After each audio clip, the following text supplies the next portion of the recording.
ठीक है।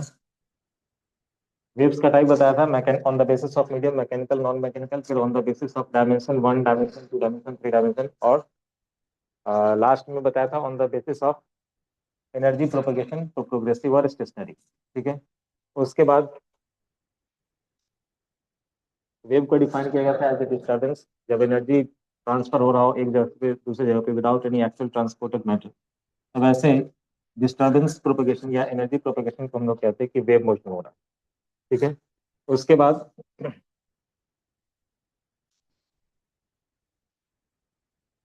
वेव का हम लोगों ने एक इक्वेशन लिखा था। ठीक है, y equal to A sine omega T minus K X या के एक्स माइनस वन, कोई फेज डिफरेंस पाई का होगा। ठीक है, जनरल एक्सप्रेशन ऐसा था। फिर उसके बाद हम लोगों ने पार्टिकल को, पार्टिकल का अगर वेलोसिटी पूछा जाएगा तो इसको डिफरेंशिएट करके with respect to time D Y by D T ये करके पार्टिकल का स्पीड निकाला था। वेव का स्पीड अगर क्या है, वेव स्पीड, ठीक है, तो ये लिखते हैं हम ओमेगा बाई की, यानी कि coefficient of coefficient of T by coefficient of x. ठीक है। बीच में प्लस माइनस साइन देख करके वेव का प्रोपगेशन अगर माइनस है बीच में तो पॉजिटिव की तरफ है, प्लस है बीच में तो माइनस की तरफ। इसके बाद लास्ट वाले क्लास में हम लोगों ने ये देखा था कि अगर किसी स्ट्रिंग के अंदर वेव प्रोड्यूस हो रहा हो, ठीक है, ऐसा कोई स्ट्रिंग है और कोई डिस्टर्बेंस यहाँ पे आया है, वो डिस्टर्बेंस आगे की तरफ प्रोपगेट करेगा, तो ये जो बाउंड्री से रिटर्न जब ये रिफ्लेक्ट होकर के जाएगा तो रिफ्लेक्शन, अगर ये रिजिड बाउंड्री है तो रिफ्लेक्शन आउट ऑफ फेज होना है, यानी कि ऐसा। ठीक है। और अगर ये फ्री बाउंड्री है तो उस केस में, मतलब फ्री इंड है, जैसे यहाँ पे कोई रिंग लगा हुआ है और ये ऊपर की तरफ अगर ट्रेवल कर सकता है, उस सिचुएशन में जो इसका रिटर्न होगा वो सेम फेज में होगा। ठीक है, यहाँ पे सेम फेज है, जैसे गया है ऐसे जा रहा था वैसे ही रिटर्न आया है, ऐसे जा रहा था ऐसे ही रिटर्न आया है। ये फ्री इंड के केस में। ठीक है, ये है फ्री इंड और ये है रेजिडेंट। इंड यहाँ पे रिजिड है, फिक्स। ठीक है, तो फिक्स्ड वाले के लिए ये आउट ऑफ फेज आता है और फ्री वाले के लिए सेम फेज में आता है। फिर इक्वेशंस लिख करके दिखाया था। ठीक है, यहाँ तक हुआ था। उसके बाद हम लोगों ने इस वेव स्पीड का स्ट्रिंग के अंदर अगर वेव स्पीड निकाला जाए तो root under T by mu ये डिराइव किया था कि wave speed v equal to T है टेंशन, म्यू है मास पर यूनिट लेंथ। ठीक है, और इसी का एक दूसरा फॉर्म भी था, क्या था, टी बाई रो इंटू ए, ऐसे लिखा गया। ठीक है, डेंसिटी और एरिया के टर्म। यहाँ तक हम लोगों ने लास्ट वाले क्लास में किया था। ठीक है, चलो आज उसके आगे क्या डिस्कशन है।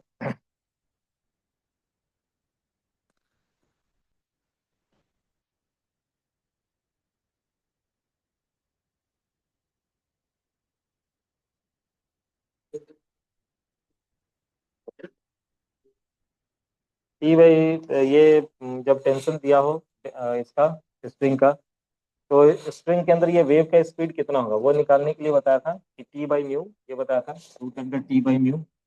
और दूसरा ये टी बाई म्यू, म्यू है मास पर unit length, mu is, mu क्या है यहाँ पे, मास डिवाइडेड बाई लेंथ, ये मास पर यूनिट लेंथ। ठीक है, मास पर यूनिट लेंथ को कहा गया था म्यू। तो टी बाई म्यू लिखते हैं, या फिर उसी को जब हम वॉल्यूम बनाने के लिए एरिया से मल्टीप्लाई करते हैं तो ये एरिया का टर्म ऊपर में था नीचे में भी था, तो ये एरिया वाला टर्म रह जाएगा। ऊपर में एरिया इंटू लेंथ वॉल्यूम हो चुका है, तो मास बाई वॉल्यूम को हम लोगों ने कह दिया था डेंसिटी दो। ठीक है, तो जब स्ट्रिंग का डेंसिटी गिवन हो तब ये फॉर्मूला यूज करते हैं। अगर मास पर यूनिट लेंथ गिवन है तो हम टी बाई म्यू वाला फॉर्मूला यूज करते हैं। यहाँ तक हम लोगों ने लास्ट वाले क्लास में किया था। क्वेश्चन नंबर 17 या 18 तक हुआ था, कहाँ तक हुआ था? अच्छा,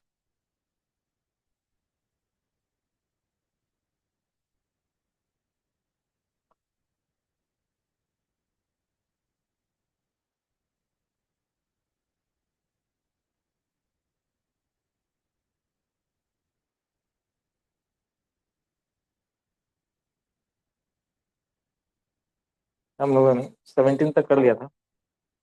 क्वेश्चन नंबर 18 करेंगे अभी। ट्रांसवर्स वेव है जिसको डिस्क्राइब किया गया है एक इक्वेशन लिख करके, कहा है propagates on stress string having a linear mass density, मतलब म्यू दे दिया, म्यू यहाँ पे बोल दिया इन्होंने।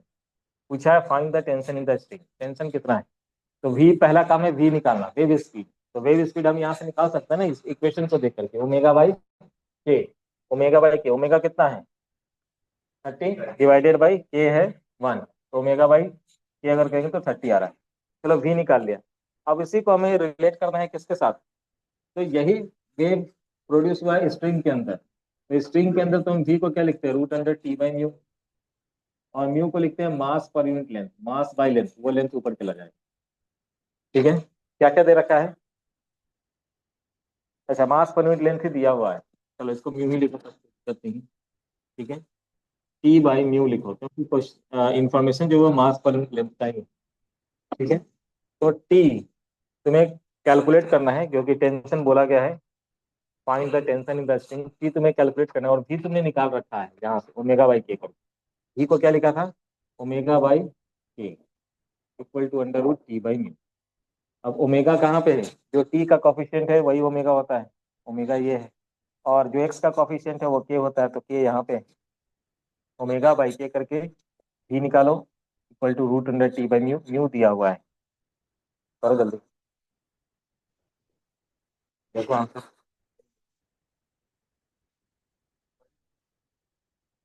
जल्दी करो जल्दी करो, बंद हो गया कॉपी में भी कर दो। ठीक है,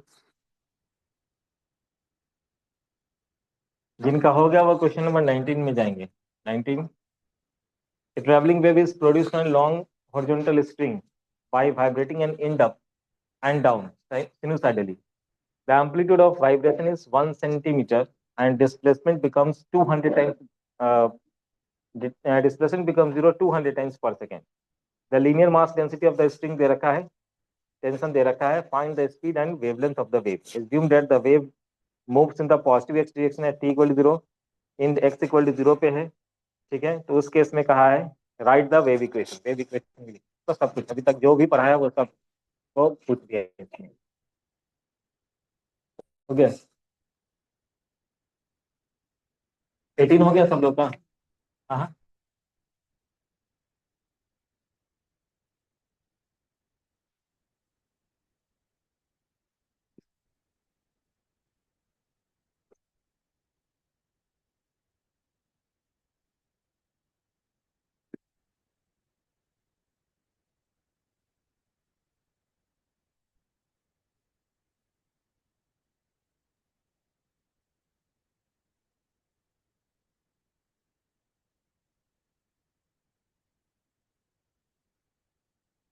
डिस्प्लेसमेंट बिकम्स 200 टाइम्स जीरो हो रहा है, इसका क्या मतलब है?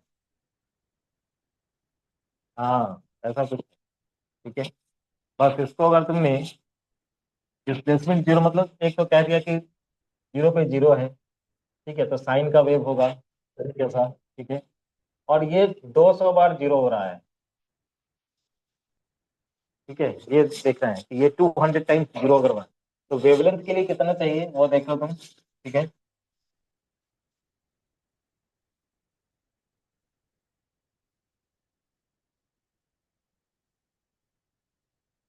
एम्पलीट्यूड वाइब्रेशन का 1 सेंटीमीटर दे रखा है, ये 1 सेंटीमीटर है।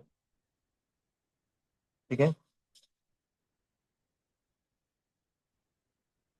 यानी इसका फ्रीक्वेंसी कितना हो जाएगा, देखो 2.20 को तुम एक साथ लोगे तब जाकर के एक एक टाइम पीरियड हो रहा है। टाइम पीरियड का उल्टा कहेंगे तो फ्रीक्वेंसी, फ्रीक्वेंसी इसका 100 है, 100 आधा करो।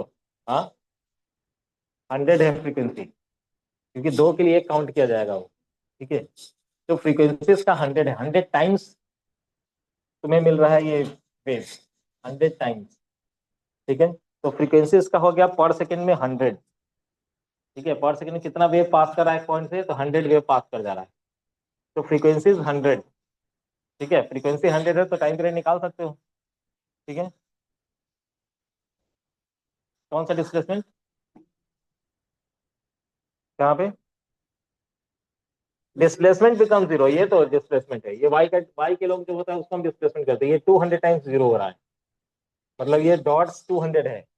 ठीक है, यानी कि फ्रीक्वेंसी इसका दे रखा है इन्होंने पर सेकेंड में।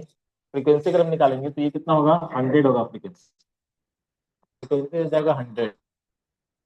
तो फ्रीक्वेंसी तुम्हें मालूम हो गया, ठीक है। टेंशन दे रखा है और मास पर यूनिट लेंथ दे रखा है, तो वी भी निकाल ही लोगे। फ्रीक्वेंसी और वी मालूम होगा तो लैम्डा नहीं निकाल सकते, वेवलेंथ भी निकल जाएगा। वी इक्वल टू क्या देते हैं, फ्रीक्वेंसी इंटू लैम्डा, तो वहां से वेवलेंथ भी निकाल सकते हो।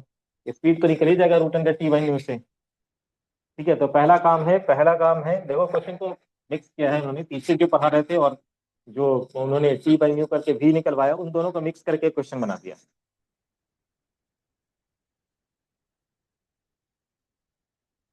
तो पहले टी बाई म्यू करके निकालो, क्या निकाला, टी बाई म्यू करके निकालो। इसमें पहले टी बाई म्यू करके निकालो। टी इज 90 न्यूटन क्वेश्चन में गिवन है, और म्यू दे रखा है, म्यू भी गिवन है। हाँ 30 हाँ 30 राइट। 30 मीटर पर सेकेंड इसका स्पीड आ गया, ठीक है। तो v का वैल्यू हो चुका रूट अंडर 90/0.1, ये आ गया 900 अंडर रूट, यानी कि 30 मीटर पर सेकेंड। ये किसका वैल्यू आ गया, v का वैल्यू आ गया, ठीक है। v का वैल्यू आ चुका है। अब तुम्हें निकालना किसका है, तो फ्रीक्वेंसी मालूम है तुम्हारे पास, फ्रीक्वेंसी इज 100। तो v इक्वल टू हम लिखते हैं फ्रीक्वेंसी इंटू लैम्डा, तो वेवलेंथ हमें मालूम चल जाएगा। 100 इंटू लैम्डा इक्वल टू 30, कितना आ रहा है ये, 0.3। हाँ, lambda is 0.3 metre, 30 centimetre, right. फिर पूछा उन्होंने, स्पीड आ गया, वेवलेंथ आ गया। Assume that the wave moves in the positive X direction. अब देखो यहाँ पे साइन कॉस में कुछ भी लिख सकते हैं ना, उसके लिए उन्होंने तुम्हें एक हिंट दिया। याद होगा कि एक क्वेश्चन उन्होंने बोला था कि पॉसिबल वेव इक्वेशन लिखो, तो साइन कॉस कुछ भी लिखो, तो मैंने कहा कि सब सही है। यहाँ पे इन्होंने तुम्हें इंफॉर्मेशन दे रखा है कि x इक्वल टू 0 पे और t इक्वल टू 0 जब लिया और x इक्वल टू 0 है, assume that the wave moves in the positive x direction, wave कैसे जा रहा है, पॉजिटिव x डायरेक्शन, ठीक है। और t इक्वल टू 0 पे ये x इक्वल टू 0 पे है, ठीक है। तो 0 से जब मोशन स्टार्ट हो रहा हो तो हम लोग किसका फंक्शन लिखते हैं, साइन का फंक्शन लिखते हैं। तो ये चीज क्लियर है कि यहाँ पे साइन का फंक्शन लिखना है। एम्पलीट्यूड तुम्हें दे रखा है 1 सेंटीमीटर, मीटर में लिखना चाहोगे तो 0.01, ठीक है। जैसे तुम जो भी लिखोगे यूनिट लिख देना साथ, ठीक है। जैसे ये लोग लिख देते हैं ना, अगर इन्होंने मीटर में लिखा है तो ये एम्पलीट्यूड के साथ यूनिट लिख देते हैं। तो अगर 1 सेंटीमीटर रखना है तो 1 सेंटीमीटर में लिखोगे, नहीं अगर मीटर में कन्वर्ट करना है तो 0.01 मीटर लिखोगे। तो 0.01 उसका साइन। अच्छा, के तुम्हें चाहिए, के चाहिए ना, तो के को हम क्या लिखेंगे, हाँ, के हो जाएगा 2 pi by lambda, right. Lambda हमने कैलकुलेट कर रखा है। और टाइम पीरियड, फ्रीक्वेंसी अगर मालूम है तो टाइम पीरियड भी मालूम है यार, सीधा हम ओमेगा को 2 पाई इंटू फ्रीक्वेंसी लिख सकते हैं, ओमेगा भी निकल जाएगा, 2 पाई इंटू फ्रीक्वेंसी। ओमेगा निकल गया, के निकल गया, तो लिख दो के एक्स माइनस ओमेगा टी या ओमेगा टी माइनस के।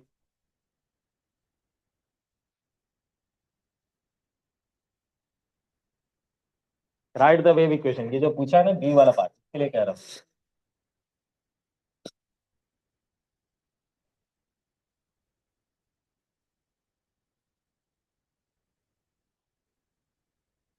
क्या लिखा है, कॉस का फंक्शन लिखा है। हाँ,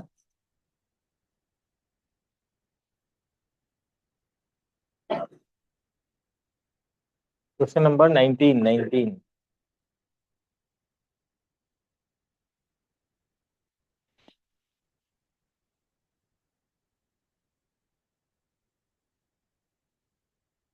देखो तुमने ध्यान नहीं दिया, यहाँ पे साइन का बनेगा या कॉस का बनेगा, क्योंकि इन्होंने लिख दिया है कॉस का है। क्यों है कॉस का, क्योंकि बोल दिया है इधर में कि पॉजिटिव एक्सट्रीम पे है पोजीशन, मतलब मैक्सिमम पे है। और मैक्सिमम से अगर मोशन स्टार्ट हो, यानी कि ग्राफ ऐसा नहीं है, ग्राफ ऐसा है, ऐसा। मतलब जब x इक्वल टू 0 लिया है, x इक्वल टू 0 और t इक्वल टू 0 पे, ये एक्सट्रीम पे है, मैक्सिमम पे क्वेश्चन में बोला है। इसलिए साइन का फंक्शन नहीं होगा, होना चाहिए किसका, कॉस का फंक्शन। क्वेश्चन में पूरा अगर पढ़ेंगे यहाँ पे तो ये इधर में लिखा है at t equal to 0, x equal to 0 at its positive extreme position, extreme पे है, मैक्सिमा पे, मैक्सिमम पे। तो साइन को नहीं लिखना है, क्या लिखना है, कॉस का फंक्शन लिखना है। मतलब graph x equal to zero, T equal to zero पे ऐसे ऐसे स्टार्ट हुआ है, एक्सट्रीम से स्टार्ट। ठीक है, तो कॉस का फंक्शन ऐसा ही होगा, एकदम क्लोज पहुंच जाओगे बस, एक वर्ड इधर उधर हुआ बस। हाँ, five to two phase difference add करके देख करके आओ, वो अलग बात है। अगर किसी ने साइन का फंक्शन लिखा, चलो वो भी डिस्कस कर लेते हैं।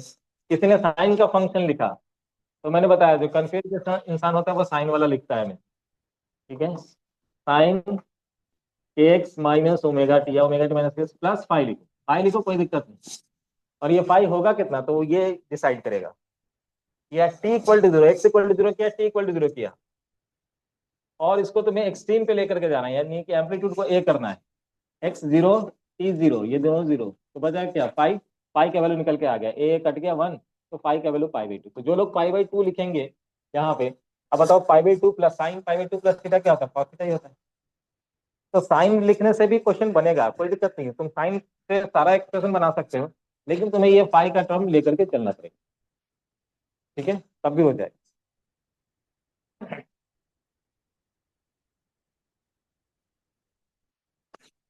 उसके बाद क्या पूछा है, find the velocity and acceleration of the particle at X equal to. अब वेलोसिटी और पार्ट और एक्सीलरेशन पूछे तब क्या करना है, डिफ्रेंशिएट करना है। बताया था कि पार्टिकल का वेलोसिटी जब पूछे, तो जो एक्सप्रेशन तुमने लिखा है साइन कॉस में, उसको डिफ्रेंशिएट करोगे एक बार और दूसरी बार। ठीक है, तो पार्टिकल का क्या हो रहा है, रुको और भी कम कर देते हैं तुम्हारे लिए कैलकुलेशन। पार्टिकल का क्या हो रहा है, पार्टिकल का हो रहा है ऑसिलेशन। पार्टिकल क्या कर रहा है, ऑसिलेट कर रहा है ना, ऊपर नीचे ऑसिलेट। पार्टिकल तो गया नहीं एक जगह से दूसरी जगह, पार्टिकल का सिर्फ ऑसिलेशन हो रहा है। तुम ऑसिलेशन वाला सीधा फॉर्मूला डाल दो। ठीक है, ऑसिलेशन वाला अगर फॉर्मूला डालोगे, कहाँ पे पूछा है, तो एक्स नहीं, ऑसिलेशन वाला डालने नहीं देगा क्योंकि एक्स और टी दोनों डिफाइन कर रखा है। तब क्या करेंगे, एक्सप्रेशन के लिखेंगे, डिफरेंशिएट करेंगे, कोई रास्ता नहीं। ठीक है, क्योंकि मैक्सिमम ये सब कुछ बोला नहीं। ठीक है, लेकिन ब्लॉक कर दिया इन्होंने, ये दे दिया है टी इक्वल टू जीरो और एक्स डिफाइन कर दिया, तो तुम्हें वो इक्वेशन से ही जाना पड़ेगा। ठीक है, तो क्या करें, पहले v को लिखा, पहले हम लोगों ने x लिखा, x को क्या लिखा, 0.01 इन वाई, वाई 0.01 इंटू क्या लिखा था हमने, कॉस। कॉस, बोलो, हाँ, ये कितना आया था, ये क्या आया था, के निकाला था ना हम लोगों ने। हाँ? क्या एक्सप्रेशन क्या लिखा था वही बता दो, क्या लिखा था इससे पहले, कॉस टू पाई। और तुमने टू पाई को बाहर निकाल लिया था क्या, अरे तुम सीधा करके बोलो ना, मल्टीप्लाई करके बोलो। 20, 25 is 25 is सही। हाँ, 20 पाई बाई 3 इंटू टी, अच्छा एक्स, ये क्या है, माइनस ओमेगा टी। ओमेगा कितना था, 200 पाई इंटू टी, अच्छा था। अब इसको एक बार डिफ्रेंशिएट करना है, किसके रिस्पेक्ट में, टाइम के रिस्पेक्ट में। टाइम के रिस्पेक्ट में डिफ्रेंशिएट करो, D Y by D T, तो क्या हो जाएगा 0.01, साइन का हो जाएगा, कॉस का हो जाएगा साइन, माइनस साइन, और एक माइनस यहाँ भी आने वाला है, वो माइनस माइनस को प्लस कर दिया मैंने। ठीक है, इंटू 200 पाई। ठीक है, इंटू साइन 20 पाई x/3 माइनस 200 पाई, ये है। अब टी का वैल्यू उन्होंने दे रखा है, टी का वैल्यू दे रखा है और एक्स का वैल्यू भी दे रखा है, इसको मीटर में कन्वर्ट कर लेना। ठीक है, 1/2, एक्स का वैल्यू 1/2 पुट कर देना, करो निकालो। हाँ पाई, ये क्योंकि टाइम के रिस्पेक्ट में जब डिफरेंशिएट करते हैं तो पहले तो कॉस्ट का डिफरेंशिएशन होता है कि साइन हो गया, लेकिन ये चेन रूल है, फंक्शन के अंदर एक और फंक्शन है, तो इसका जब डिफरेंशिएशन होगा तो -200 आएगा, -200 पाई इधर में। और कॉस के लिए डिफरेंशिएशन में एक माइनस था।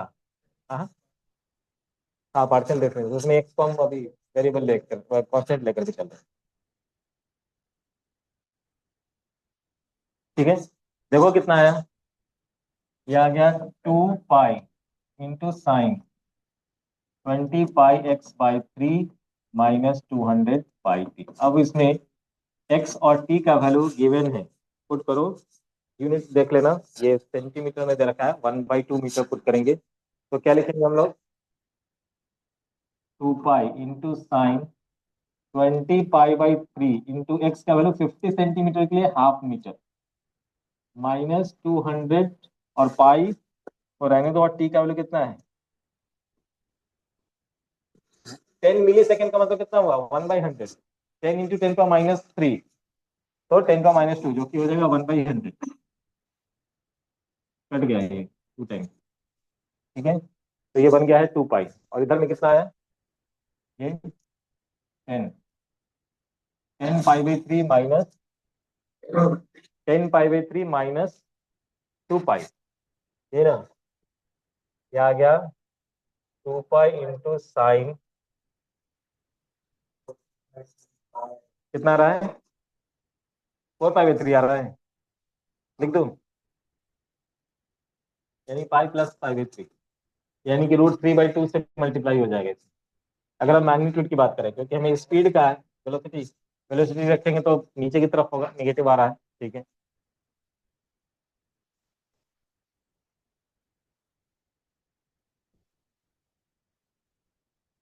तो 2 पाई इंटू कितना हो जाएगा?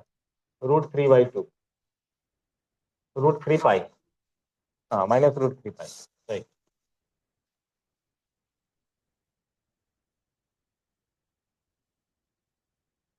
देखो आंसर क्या दिया। फिर पूछा एक्सलेशन। एक्सलेशन निकालने के लिए क्या करेंगे? एक बार और डिफरेंशिएट करेंगे, एक बार और डिफरेंशिएट करेंगे टाइम के रिस्पेक्ट में, तो क्या आ जाएगा? एक और 200 पाई आगे में रहेगा। ठीक है, एक और 200 पाई से मल्टीप्लाई करेंगे, और फिर ये साइन वाला एक्सप्रेशन कॉस बन जाएगा। साइन वाला एक्सप्रेशन में क्या बन जाएगा? कॉस।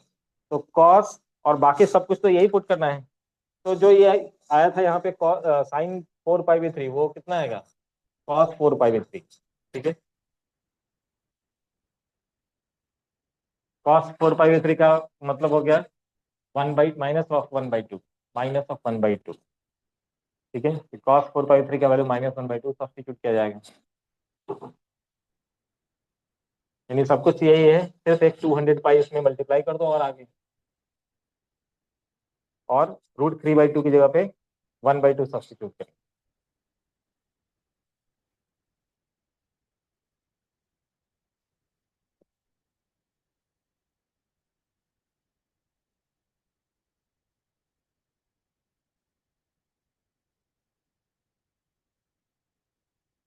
ठीक है, यहाँ तक हटाओ इसको।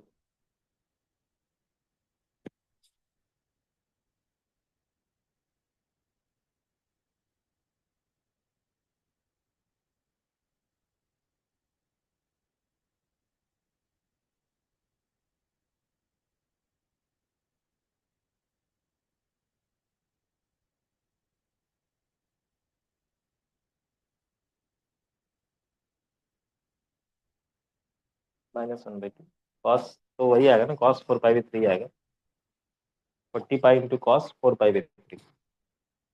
और 4 पाई/3 के लिए क्या लिखेंगे? -(1/2), क्योंकि पाई+π3 -(1/2) से मल्टीप्लाई हो जाएगा, आगे में 40 पाई है, तो कितना आ रहा है? 20 पाई आ रहा है क्या आंसर? आंसर क्या आ रहा है?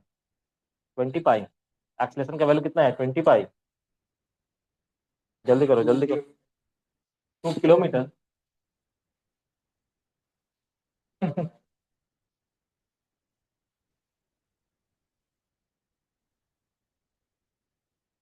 वेलोसिटी कितना आया था?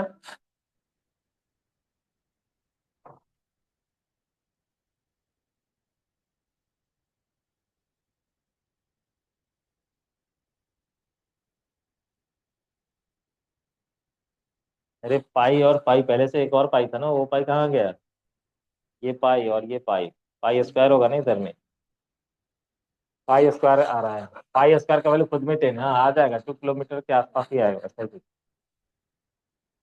सही कहा है उसने आंसर, बड़ा वैल्यू ही आएगा।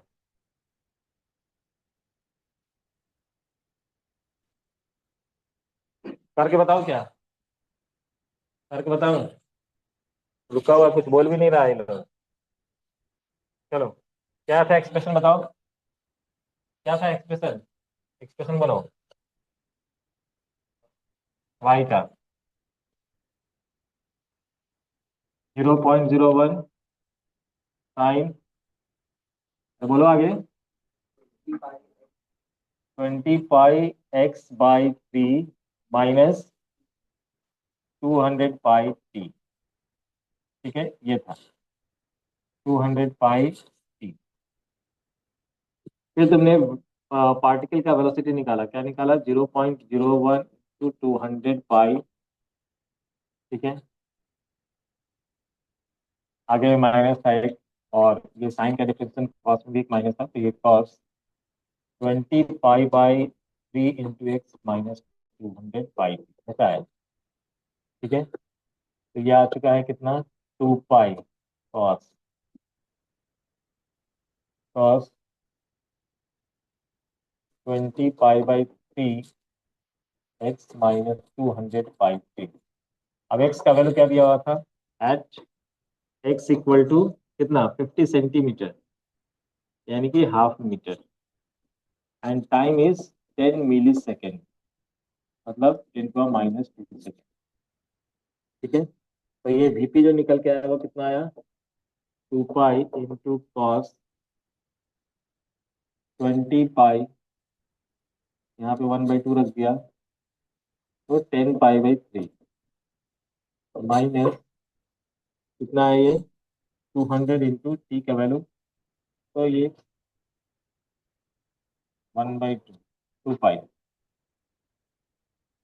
ये आया 2 पाई × cos।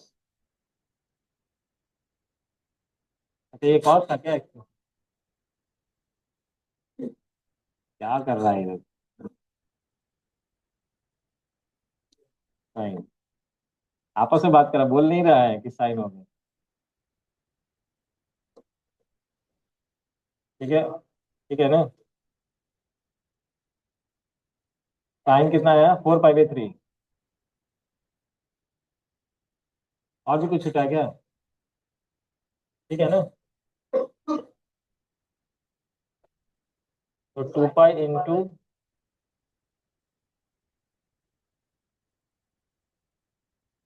पाई प्लस का लिखेंगे ना, पाई/3।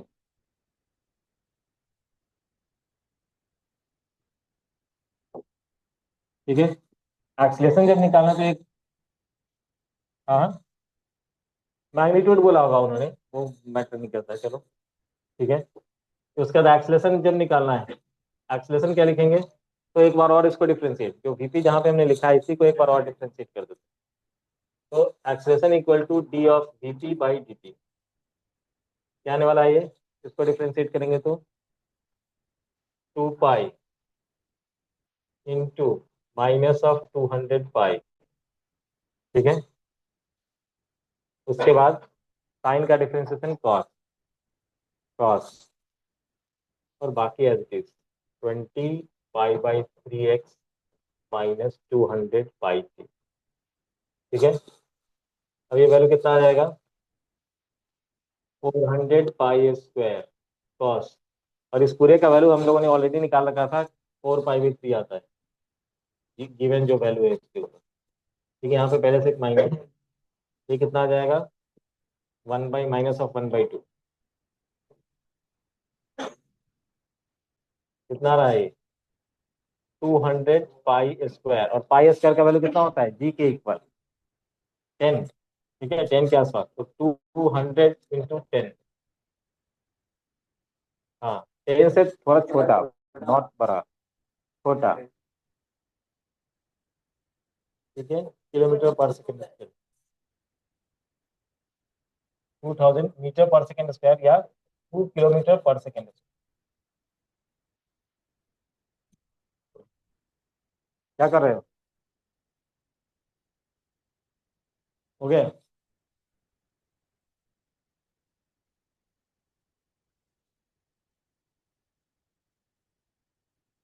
खींचो उसको थोड़ा, हल्का। अरे बेवकूफ, सरदार हो क्या बेवकूफ के? चलो देख।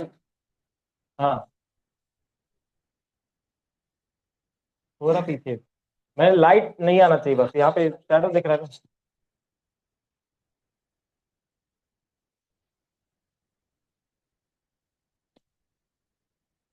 अब ठीक है। हल्का भी लाइट आता तो इधर में रिफ्लेक्शन वो दिखना शुरू हो जाता। हो गया।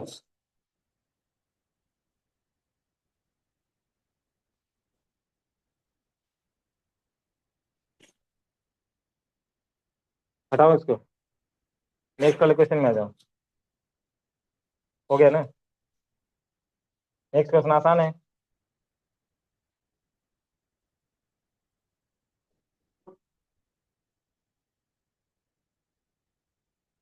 हाँ हाँ, ये बात तो सही बोले।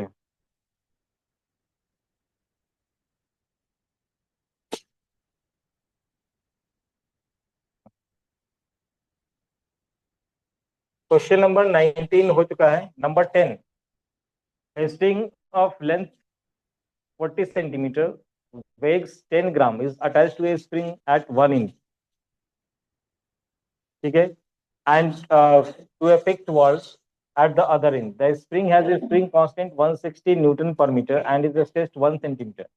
If a wave pulse is produced on the string near the wall, ध्यान से समझना, स्ट्रिंग का लेंथ दे रखा है, वेट भी दे रखा है।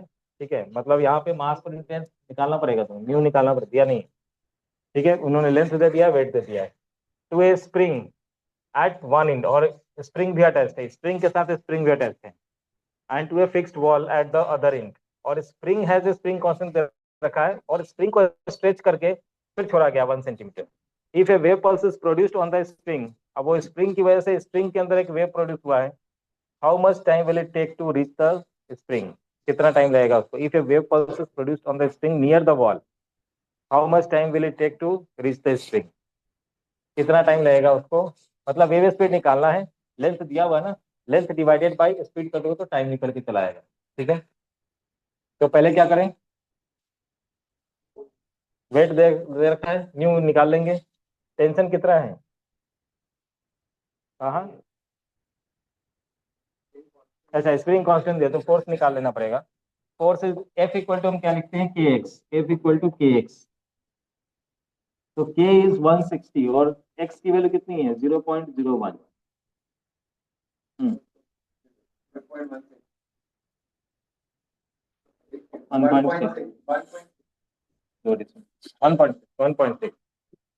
1.6 हो गया फोर्स का वैल्यू। और क्या चाहिए हमें, म्यू चाहिए।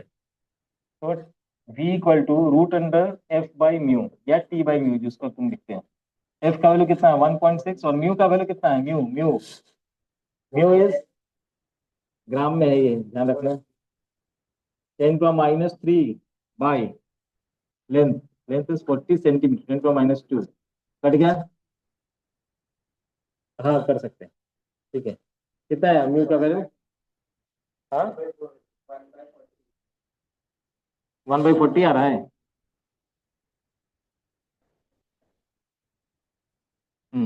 1/4 आएगा ना, एक, हाँ एक रहेगा, एक जरूर रहेगा। ठीक है, 1/40, 1/40, तो 1/40 है इसका वैल्यू, तो इंटू 1/40। नहीं, हमने क्या निकाला, म्यू निकाला है ना, तो ये 40 तो मल्टीप्लाई होगा उसमें जाएगा। हाँ हाँ, मल्टीप्लाई किया हो ना।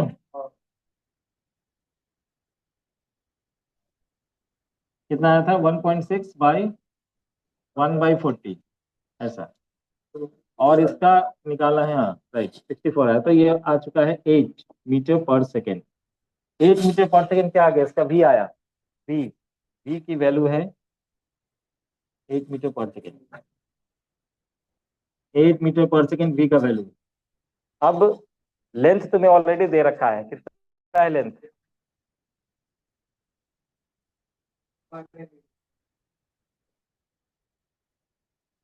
लेंथ कितना है, 40 सेंटीमीटर। स्प्रिंग का लेंथ तो 40 सेंटीमीटर, और वेव जो प्रोड्यूस हो उसका स्पीड मुझे मालूम है, तो टाइम निकाल लेंगे यहाँ पे। ठीक है, वही तो पूछा है, how much time will take to reach the spring, spring तक जाने में कितना टाइम लगेगा। हम्म, हम्म। हटा दो इसको। चलो, next question number 21। Two block each having a mass of 3.2 kg are connected by a wire CD and the system is suspended from the ceiling by another wire. Hello, इधर इधर इधर इधर, ठीक है. The linear mass density of the wire is 10 gram per metre. दे दिया, ग्राम है, इसको convert कर देना. ठीक है. 8 gram per metre. Find the speed of a transverse wave pulse produced in AB and CD. क्या होगा? एबी और सीडी में निकालो.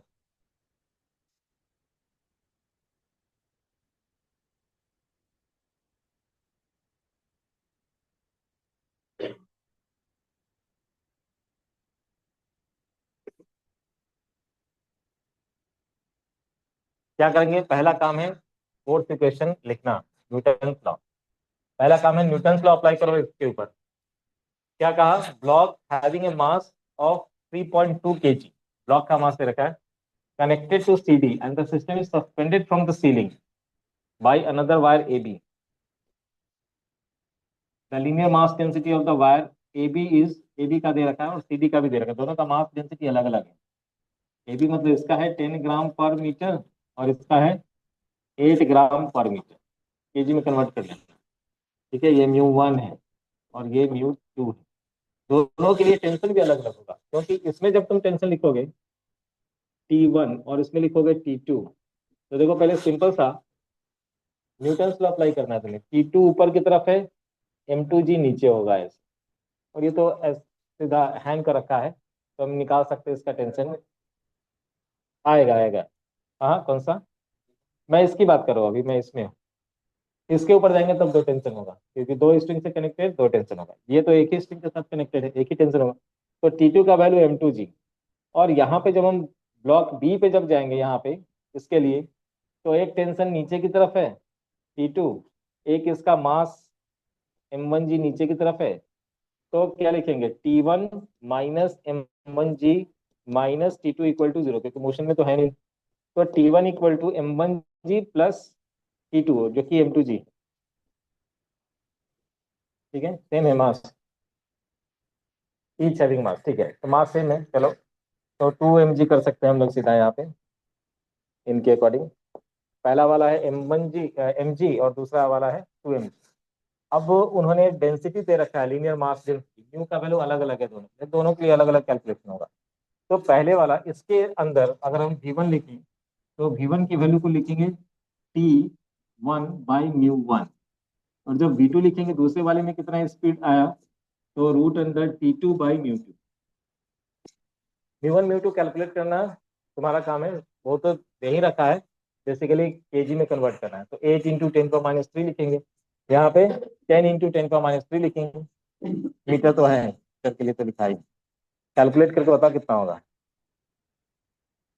जल्दी करो, जल्दी, ये सब जल्दी जल्दी हो जाना चाहिए.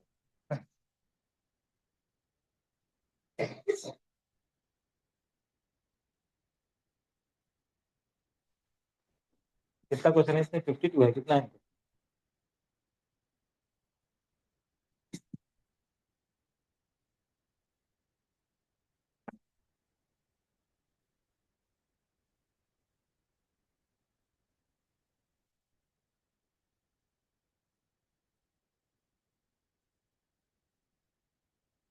जल्दी.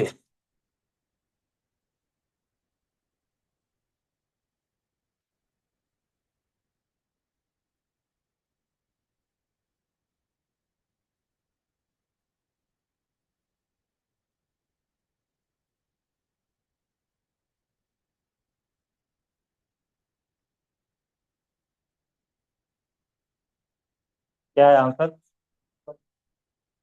80 और देखो आंसर क्या है. 80 मीटर पर सेकेंड. 79. तुम्हारा वो जी का वैल्यू तुमने वो 10 लिया होगा. 79 और 63. 63 कैसे आ रहा है? 20√10. 20. ठीक. Right right right. ठीक.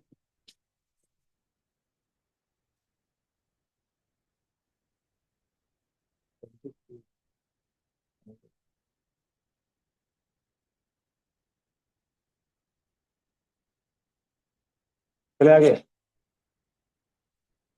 Question number 22।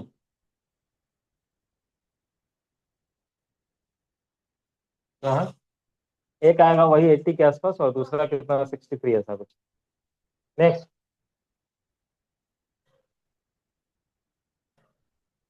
in the arrangement shown in the figure, the string has a mass of 4.5 gram. How much time will it take for a transverse distance produced at the floor to reach the pulley? मतलब इसके लिए कहा है, यहाँ पे disturbance, इस string के अंदर डिस्टर्बेंस प्रोड्यूस किया है, इसको पुली तक जाने में कितना टाइम लगेगा। तो सबसे पहला काम क्या है, सिंपल सा न्यूटन्स लॉ लगा करके इसके अंदर का टेंशन कैलकुलेट करो। जो टेंशन यहाँ का होगा वही टेंशन यहाँ का होगा, ठीक है। तो क्योंकि मास बहुत ही कम है 4.5 ग्राम, तो ऑलमोस्ट नेग्लिजिबल मास, तो दोनों जगह पे टेंशन सेम रहेगा। अब इसको हम कैसे कैलकुलेट करेंगे, ऊपर में टेंशन टी, नीचे में mg, तो टेंशन का वैल्यू आ गया 2 × जी। 2 जी का वैल्यू है टेंशन का। अब बताओ यहाँ पे उन्होंने मास पर यूनिट मास दे रखा है, लेंथ भी दे रखा है। लेंथ तुम्हें पूरा कैलकुलेट करना पड़ेगा, 25 सेंटीमीटर ये और 2 मीटर, मतलब 2.25 सेंटीमीटर, सॉरी मीटर, 2.25 मीटर के लिए तुम्हें कैलकुलेट करना पड़ेगा। मास दे रखा है 4.5 ग्राम, तो म्यू निकाल लोगे, केजी में कन्वर्ट कर देना। तो म्यू जब निकाल लिया तुमने, टेंशन पता है, तो टी बाई म्यू करके हम लोग स्पीड निकाल लेंगे। स्पीड जब निकाल लिया, ये डिस्टेंस दे रखा है, पुली तक जाने का डिस्टेंस कितना है 2 मीटर। तो स्पीड अगर मुझे मालूम है, डिस्टेंस मालूम है, तो क्या टाइम नहीं निकाल सकते, टी इक्वल टू टी निकालना है तो डी बाई वी, डी दे रखा है और वी हमने कैलकुलेट कर रखा है। हो जाएगा ना, सेमी टाइप का क्वेश्चन, आगे बढ़ते हैं, ठीक है। अच्छा, डिस्कस करके आगे बढ़ रहा हूँ। 4 kg block is suspended from the ceiling of an elevator through a string having a linear mass density दे रखा है, फाइंड द स्पीड। अब इस केस में चेंज क्या होगा, अगर इन्होंने कहा कि 4 kg का ब्लॉक को सस्पेंड कर दिया सीलिंग ऑफ द एलिवेटर से, तो इसमें चेंज क्या होगा, एलिवेटर अप एंड डाउन जब करेगा तो जी का वैल्यू चेंज होगा, right. Find the speed with which A wave, अच्छा जी का वैल्यू चेंज होने से किसके ऊपर इफेक्ट पड़ने वाला है, टेंशन, टेंशन, टेंशन के ऊपर इफेक्ट पड़ने वाला है। क्योंकि टी जो रीड करते हैं हम लोग, अगर ऊपर जा रहा होगा तो क्या लिखेंगे, एम इंटू जी प्लस ए, अगर ये नीचे आ रहा होगा तो एम इंटू जी माइनस ए लिखते हैं। तो सेम वही चीज अप्लाई करना है इधर में। क्या बोला गया है, लिफ्ट किधर की तरफ जा रहा है, हाँ, एक्सलेट्स अप, ऊपर की तरफ जा रहा है, तो जी, तो हम क्या लिखेंगे, जी प्लस ए। जी प्लस ए करने से टेंशन का वैल्यू हो जाएगा एम इंटू जी प्लस ए। टेंशन का वैल्यू सिर्फ चेंज होगा, ठीक है। तो क्वेश्चन का पर्पज समझ में आया, इसमें इन्होंने टेंशन का वैल्यू चेंज कर दिया, तो टेंशन का वैल्यू चेंज करने से v का वैल्यू भी चेंज हो गया। पहले टेंशन का वैल्यू था mg, रुका हुआ लिफ्ट में कैसा होगा mg, और जब ये लेफ्ट ऊपर की तरफ एक्सलेट होगा तो टेंशन का वैल्यू हो जाएगा m इंटू जी प्लस ए, ठीक है, डिवाइडेड बाई म्यू। ये मास अलग है और ये म्यू अलग हो, म्यू में जो मास आएगा ये मास पर यूनिट लेंथ स्ट्रिंग का आएगा, ये m जो है वो ब्लॉक का m है जिसको सस्पेंड किया गया 4 kg का ब्लॉक। तो ध्यान रखना, ऐसा नहीं कि यहाँ पे m बाई लिखो और m से m को काट दो, ठीक है, ऐसा मत करना, वो मिस्टेक हो जाता है। ये मास जो है वो मास पर यूनिट लेंथ के लिए है, जो कि दिया हुआ है, न्यू दिया हुआ है एक्चुअली, ठीक है। और यहाँ पे जो मास आएगा वो मास 4 kg वाला है। एक्सेलेरेशन दिया हुआ है तुम्हें 2 मीटर/सेकंड, ये चाहिए था, दे रखा है। जी का वैल्यू मालूम है 10 ले लेना, बोल दिया है, ठीक है। तो भी पहले निकालो, भी जब निकालोगे, भी तो निकालने बोला है, ठीक है। तो चेंज कहाँ पे आ रहा है, सिर्फ इस सिचुएशन को अगर लिफ्ट के अंदर डाल दिया तो लिफ्ट के में डालने की वजह से जो टेंशन है वो चेंज हो रहा है बस। पहले एम जी था, अभी एम जी प्लस ए हो रहा है। हाँ हाँ, 19.2 इंटू 10⁻³ kg/m, म्यू का वैल्यू है, ये म्यू है,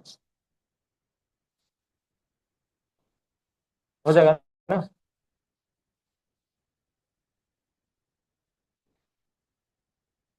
अब देखो कैसे सिचुएशन को चेंज करें आसानी से, अगर इसको पहचान पाए, a heavy ball is suspended from the ceiling of a motor car to a light string, a transverse wave travels at a speed of 60 cm/s on the string when the car is at rest and 62 cm/s when the car accelerates। Car जब एक्सलेट हो गया horizontal direction में, तो उसका wave जो spring के अंदर था वो चेंज हो चुका है। क्यों हुआ चेंज, बता सकते हो कोई, जी इफेक्टिव चेंज हो गया। पहले जी सिंपल जी था, अभी हो चुका है root under G square plus A square. तो इफेक्टिव जी के चेंज होने की वजह से टेंशन का वैल्यू चेंज हो गया, टेंशन का वैल्यू बढ़ गया। पहले था एम जी, अभी टेंशन है M G into root under M into root under G square plus A square. तो टेंशन का वैल्यू चेंज हुआ, टेंशन क्या हुआ, इंक्रीज। तो इसमें स्पीड भी क्या होना चाहिए, इंक्रीज, क्योंकि root under T by mu लिखते हैं। ठीक है, हर बार एक सिचुएशन को लेकर के आ रहे हैं, तो सिचुएशन के अकॉर्डिंग तुम्हें कैलकुलेट करने आता है, कोई दिक्कत नहीं। एक अच्छा क्वेश्चन है क्वेश्चन नंबर 26, ये एक तरह का डेरिवेशन है। ठीक है, क्वेश्चन नंबर 26 करना है। हाँ हाँ, प्रोवाइड कर दो, क्यों? 26 क्वेश्चन बोलो, कोई 26 नंबर क्वेश्चन।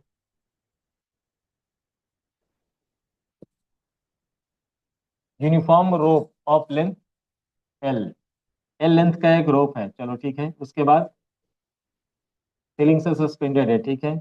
आगे क्या है? Right the velocity of transverse wave eight, क्या है, फंक्शन फ्रॉम, क्या बोल रहा है, कोई दूसरा बोलो, कंफ्यूज है। हम्म, लोअर इन से, यानी कि as a function of X लिखना है, as a function of X. तो मान लेते हैं कि यहाँ से एक्स डिस्टेंस पे एक छोटा सा हम लोगों ने स्ट्रिप ले लिया, ठीक है।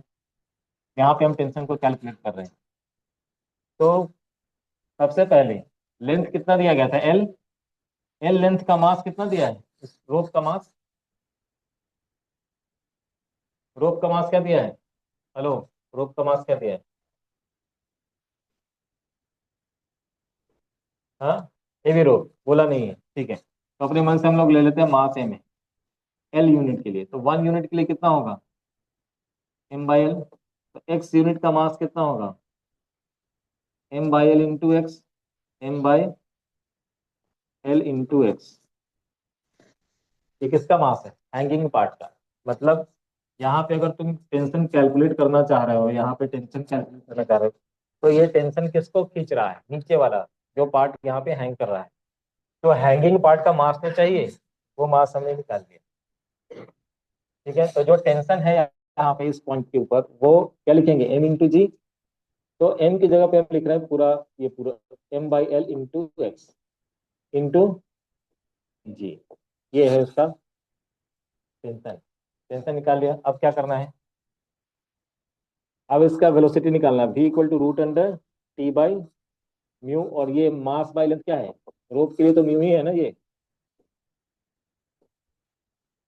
तो जो पहले म्यू एक्स जी था, यहाँ पे tension mu X into G by, नीचे में म्यू से डिवाइड होकर के कट गया ये, v का वैल्यू क्या आया।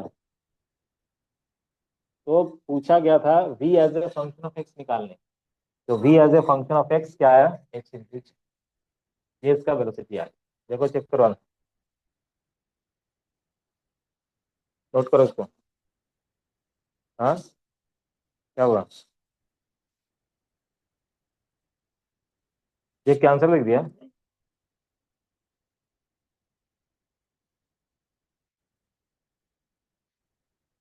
ये एक रिजल्ट है, ठीक है, किसी भी हेवी रोप के लिए जब पूछा जाए तो ये एक रिजल्ट है। तुम्हें अब देखो क्वेश्चन कैसे पूछा जाएगा। दे देगा कि एक 10 मीटर का एक रॉड है, 2 मीटर नीचे से, एक इंच से 2 मीटर पे कितना है टेंशन, या स्पीड कितना है। ठीक है, यहाँ का अगर कोई ऐसे ऐसे ट्रेवल कर रहा है वेव, ठीक है, यहाँ पे एक डिस्टर्बेंस आया है, जो डिस्टर्बेंस ऊपर की तरफ ट्रेवल कर रहा है। ठीक है, तो ये इस पॉइंट तक एक्स डिस्टेंस पे जब जाएगा तो उसका स्पीड कितना होगा, रूट अंडर एक्स जी। अब क्या देंगे तुम्हें कि 10 मीटर का है, 2 मीटर पे बताओ उसका स्पीड कितना है। तो क्या करना है तुम्हें, एक्स की जगह पे 2 रखना है। ठीक है, यहाँ से कैलकुलेट कर लेंगे। अभी और भी है, इसमें और भी क्वेश्चन होगा, और भी चीज निकालना होगा, टाइम निकालना होगा, बहुत सारा चीज होगा। देखो बताओ क्वेश्चन और बताओ, निकालते हैं, देखते हैं। ठीक है, निकाल सकते हैं, अभी निकालना पड़ेगा हमें। चलो क्वेश्चन बोलो आगे क्या है।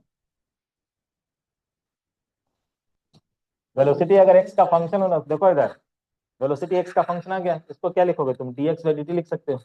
अब एक्स की तरफ एक्स वाले टर्म को, dx की तरफ एक्स वाले टर्म को लेकर जाओ, dt को दूसरी तरफ इंटीग्रेट कर दो, चल गया। करेंगे अभी, इसमें है, इसी ये क्वेश्चन में है। कंटिन्यू करो, आगे बोलो क्वेश्चन क्या है। एक पार्ट रहा होगा ये क्वेश्चन का। फिर क्या है। हाँ बोलो बोलो। हाँ नीचे से एक जर्क दिया है, ठीक है, बॉटम से सीलिंग तक जाने में कितना टाइम लगेगा ये पूछा ना। हम लोग एक जनरल टाइम निकालते हैं, ठीक है। जनरल टाइम कैसे निकालेंगे, v को लिख देंगे हम dx बाई dt।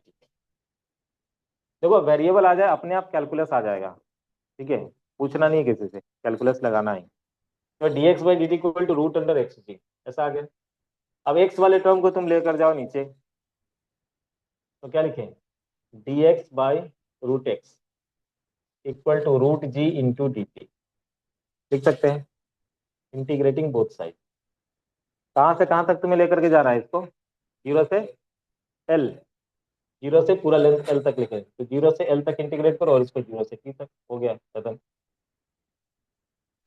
आया समझ में, ठीक है। इसको क्या लिखेंगे, अब इंटीग्रेशन है, इंटीग्रेशन कैसे करेंगे, x to the power minus one by two, क्या हो जाएगा, minus one by two plus one, यानी कि two root x, two root x आएगा ना इसका इंटीग्रेशन, जीरो से एल इक्वल टू, नहीं नहीं, ठीक है, टू रूट, क्या लिखेंगे, l equal to root ji into t, put कर दिया मैंने, तो टी का वैल्यू आ गया two into root under l y, देखो आंसर है, कितना टाइम लगेगा उसको पूरा ऊपर जाने में।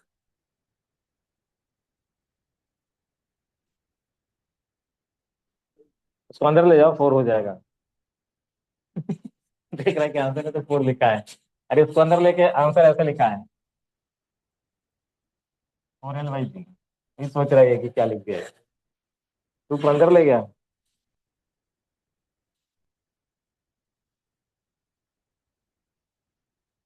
और भी हुआ कुछ, और भी होगा एक पार्ट, ऊपर से एक पार्टिकल को छोड़ा गया है, ऐसा है ना। हाँ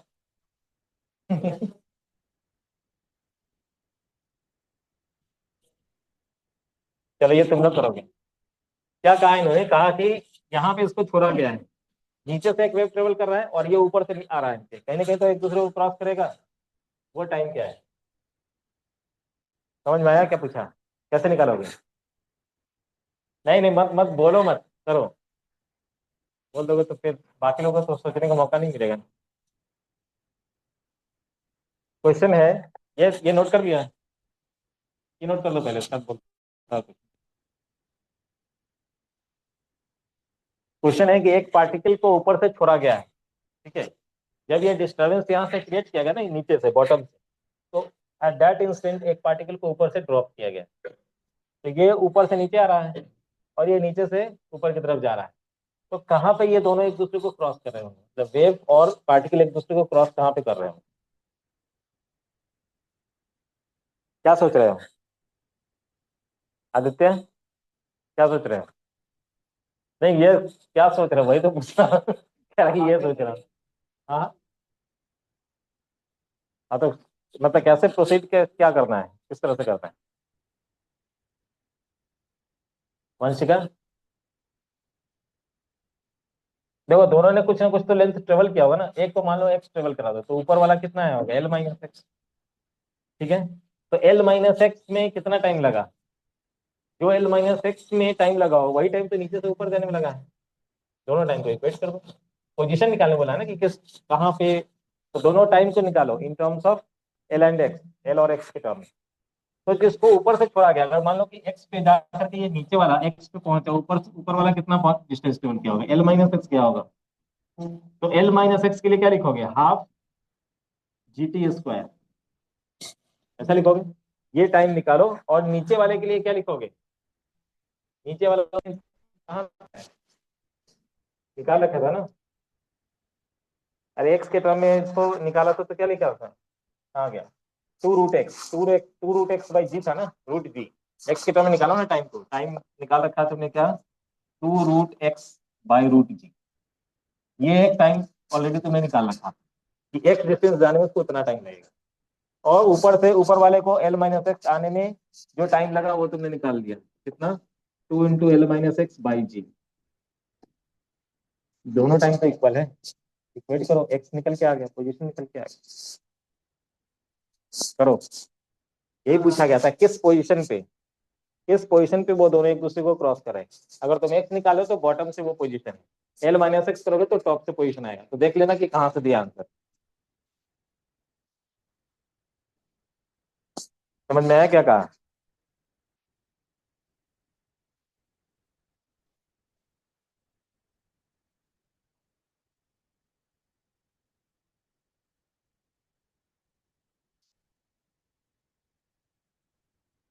L by three from the bottom, अगर एक्स का वैल्यू निकाला है तो, अगर, हाँ हाँ, क्या है, एल बाई थ्री, तो ऊपर से अगर कहें काउंट करेंगे, अगर हम कैलकुलेट करेंगे तो ट्वेल्व बाई थ्री, ठीक है, और नीचे से अगर बताएंगे तो कहेंगे एल बाई थ्री। देखो आंसर क्या दिया,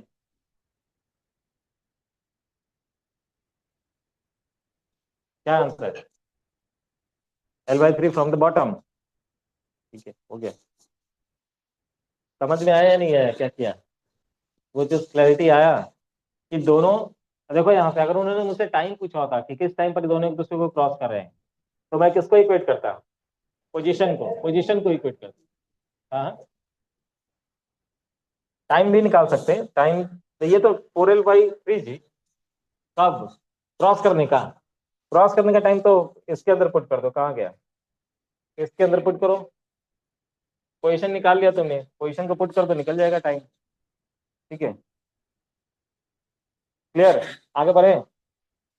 तो ये एक डेरिवेशन के रूप में याद रखना है, बहुत इंपॉर्टेंट रिजल्ट है, इसको चेक कर दो ऊपर में, ठीक है, ये डेरिवेशन के रूप में है कि वी रूट अंडर एक्स, ये पूछा जा चुका ऑलरेडी में आया आपका है ये, ठीक है, वी हो जाएगा रूट अंडर एक्स, ये सब रिजल्ट है, ये है। और यहाँ पे तुम टाइम को निकाल लो, देखो जनरल रिजल्ट ये निकालोगे तुम, time equal to two into root under X by G, ये जनरल रिजल्ट है टाइम का, ये जनरल रिजल्ट है टाइम का, ठीक है, ये जनरल रिजल्ट है टाइम का, और ये जनरल रिजल्ट है जी का, दोनों नोट कर लो। और ये एक्स जो लिया मैंने कहाँ से लिया है, फ्रॉम द बॉटम, ये भी नोट करोगे, नोट पॉइंट पे लिखोगे उधर में, ये एक्स फ्रॉम द बॉटम है, बॉटम से हमने ये एक्स डिस्टेंस लिया है, नहीं तो दे देगा तुम ऊपर से तुम लगा दोगे ये फॉर्मूला, ठीक है, एकदम उल्टा आंसर करके आओगे, ऑप्शन में वही रहेगा, हाँ, ये भी मालूम है।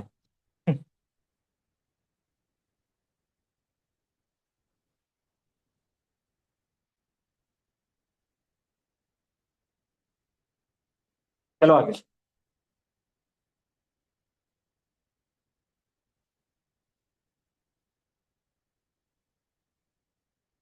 अब हमें वापस थोड़ा थ्योरी में चलना पड़ेगा आगे, शायद खत्म हो रहा है वो टेंशन वाला पार्ट।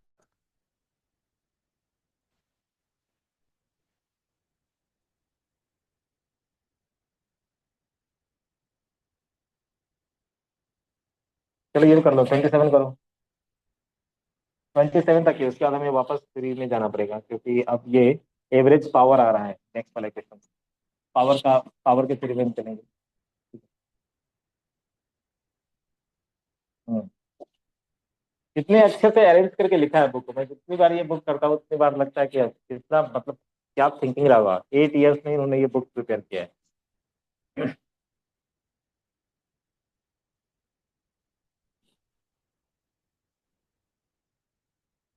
27 जल्दी करो, या कर लोगे तो मैं आगे बढ़ जाऊंगा, पावर में आ जाए, हाँ। चलो ठीक है, पावर में आते हैं नेक्स्ट, एक क्वेश्चन तो कम से कम करो।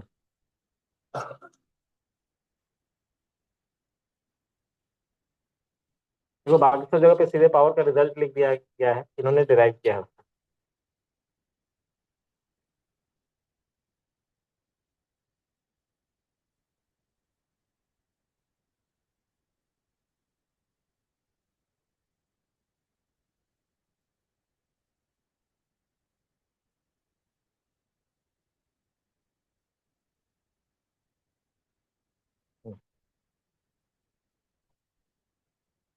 लास्ट वाले क्लास में हम लोगों ने वेलोसिटी निकाला था। वेलोसिटी को एनसीईआरटी में जो मेथड है मैंने उस वाले मेथड से दिखा दिया था। क्या था? डायमेंशन वाला मेथड। एनसीईआरटी के अंदर वही है। ठीक है, लेकिन इन्होंने डायमेंशन वाले मेथड से नहीं किया है। तो एक बार देख लेते हैं कि इन्होंने किया क्या था। ठीक है, हम लोगों ने प्रिंसिपल ऑफ होमोजेनिटी से किया था, वो इजी सेक्शन था। एनसीईआरटी के अंदर वैसे ही बताया गया है। ठीक है, इन्होंने क्या किया कि ये स्ट्रिंग का एक पार्ट अगर है, ठीक है, ऐसे ये एक पार्ट लिया इन्होंने। ठीक है, डेल्टा एल वाला एक पार्ट लिया, उसी को थोड़ा बाहर करके दिखाया क्योंकि इसमें उनको बाकी चीजों को मेंशन करना है। ठीक है, इसको ऐसे ज्वाइन कर दे, यहाँ पे सेंटर बन रहा है इसका, ये एंगल थीटा है। ठीक है, तो इधर से अगर हम टेंजेंशियली एक फोर्स इसके ऊपर लगाए, फोर्स पे स्ट्रिंग के लॉन्ग लग रहा होगा, तो फोर्स एफ है। इधर की तरफ लाइन अगर ऐसे खींचते हैं तो ये एंगल यहाँ से थीटा है, ये कितना आएगा? ये लाइन, ये थीटा, ये टेंजेंट है, तो ये 90। ठीक है, ये वाला एंगल थीटा कैसे?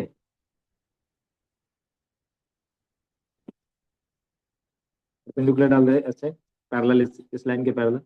ये एंगल आ गया मेरा थीटा। ये टेंजेंशियल है, 90 है। ठीक है, पूरा इसके रेडियस के ऊपर 90 था, तो ये बचा हुआ जो पार्ट है दैट इज 90 माइनस थीटा। अब ये दोनों जो लाइन है, ये लाइन जो खींचा हुआ है और ये जो मेरा डॉटेड लाइन है, दोनों एक दूसरे के साथ 90 डिग्री बना रहा है। ये अगर 90 माइनस थीटा है तो 90 minus 90 minus theta, sorry, clear? ये थीटा कैसे हुआ? क्लियर हुआ?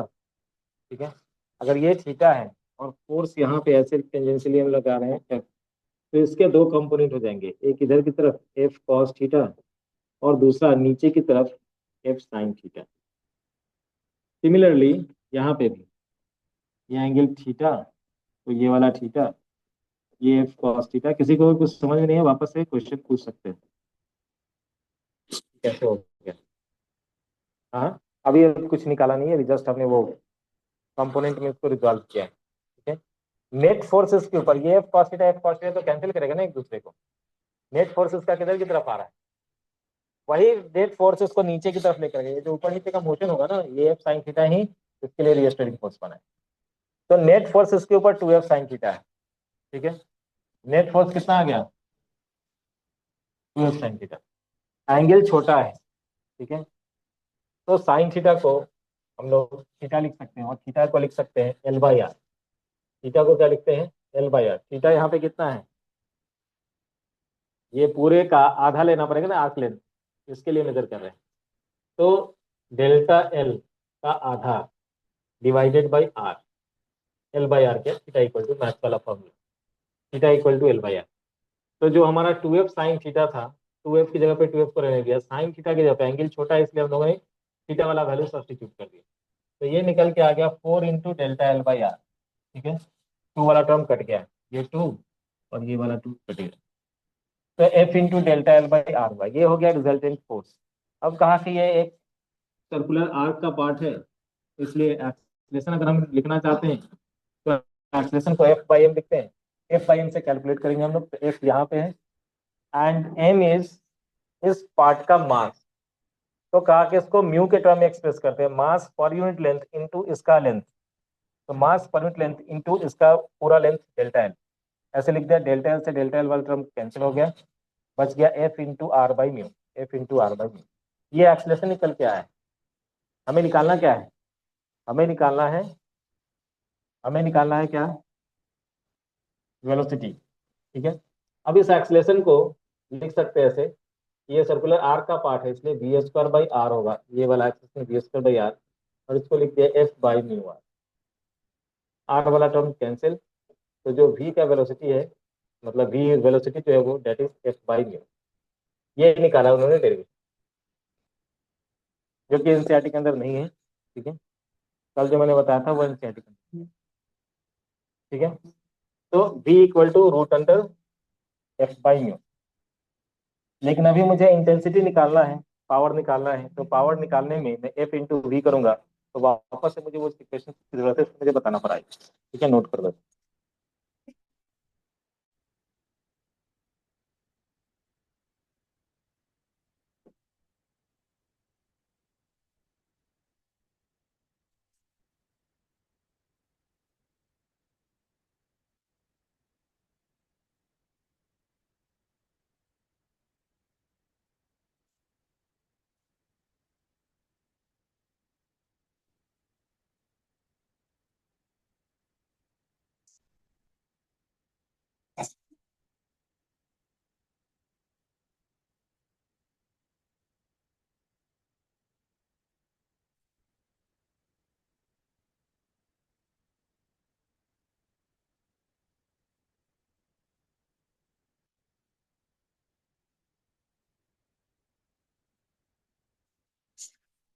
हो गया।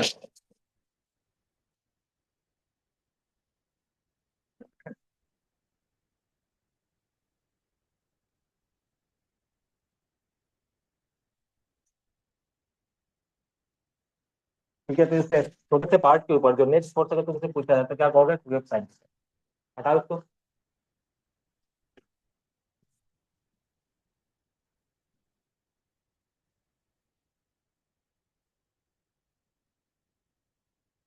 अभी हम लोग को कैलकुलेट करना है पावर, इसलिए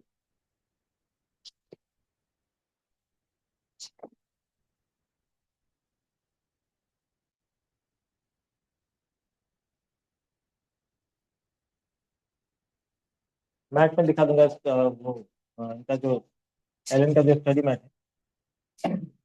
ठीक है, तो उसमें सीधा सीधा लिखा हूँ। ओके।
अब यहाँ पे हमें पावर का कैलकुलेशन करना है, power transmitted along the string. ठीक है, power transmitted along the string by a sine wave. अब देखो यहाँ पे कैलकुलेशन जो है, वापस से तुम्हें पावर के लिए जो पीछे हम लोगों ने फॉर्मूला पढ़ा था याद होगा कि पावर को लिखा था एफ इंटू वी। अगर ये याद नहीं है तो एटलीस्ट ये पता होगा कि वर्क डन बाई टाइम लिखते हैं, और वर्क डन को लिखते हैं force into displacement by time. X by T भी बन जाता है, तो एफ इंटू वी ऐसा लिखते हैं। ठीक है, उसी का जरूरत है हमें भी यहाँ पे। तो अभी हम लोगों ने जो नेट फोर्स निकाला, वो नेट फोर्स का डायरेक्शन क्या है? नीचे की तरफ। ठीक है, तो एफ वाई हम लोगों ने कैलकुलेट किया, एफ वाई का वैल्यू कितना है? Minus of F sine theta, नीचे की तरफ जो है। ठीक है, f y is minus f sine theta. अगर एंगल छोटा है तो साइन थीटा को हम लोग tan थीटा लिख सकते हैं। tan थीटा क्यों लिखा? क्योंकि इस tan थीटा को हम लोग dy बाई डी एक्स ऐसे लिख सकते हैं। dy बाई डी एक्स ऐसे मैंने क्यों लिखा पार्शियल के फॉर्म में? क्योंकि यहाँ पे दो वेरिएबल है, एक्स और टी दोनों वेरिएबल है, तो मुझे जब स्लोप निकालना है तो डी बाई डी एक्स होता है slope.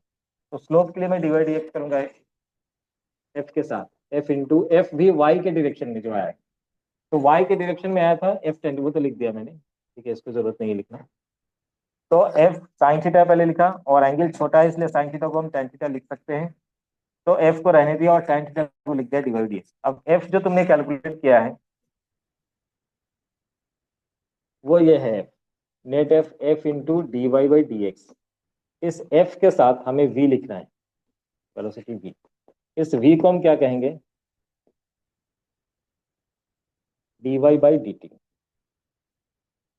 D Y by D t मतलब जो भी एक्सप्रेशन है तुम्हारे पास साइन वाला फंक्शन है, उसको एक बार तुम एक्स के रिस्पेक्ट में डिफरेंशिएट करोगे, एक बार टी के रिस्पेक्ट में डिफरेंशिएट करो, दोनों को मल्टीप्लाई करोगे, तब जाकर के ये पावर निकल के आएगा।